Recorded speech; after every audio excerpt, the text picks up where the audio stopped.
I've talked a lot about a presidential decision directive, 62, which was signed by Bill Clinton, but mainly at the behest of Hillary Clinton I think it was May 4th, 1998.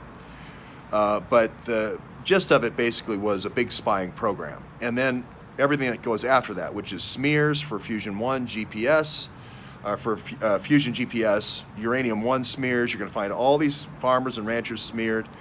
You're going to have Fusion GPS smearing overseas, mostly before that, under different auspices. But 2011 really gets ramped up with Fusion GPS and smearing ranchers and so forth. They handle all the press coverage of that and so forth, and that's coming. It's coming, but we need to see more transactions and so forth as that comes out today. We're going to have a lot more information. Things are going to be a lot more believable after 5 o'clock. And you never know. We have the 99-page memo, so there's no real surprise what's coming.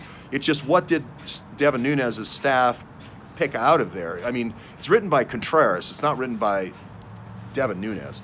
There's just a lot more documents they had access to. They were pointed in the direction of a lot of more documents.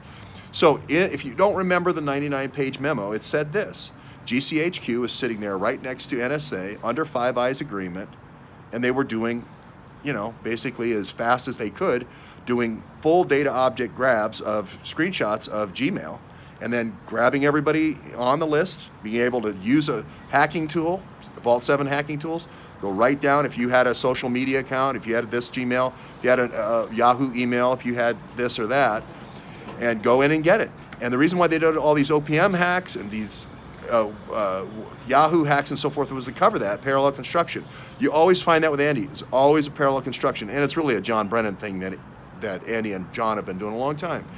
So Andy really works a lot in Russia, and he's had more experience in that with Russian FSB. You're going to find Nellie Ohr has been a very close contact of his for a long, long time. I think since 1990. Well, I'm going to say 2001 just to be safe. And the idea is have an oligarch in mind that you want to promote from FSB, smear some individual that raised a company from nothing, and like they did at Transport Logistics, take over. Sechin is the guy who's going to be taking over, Sechin. It's like such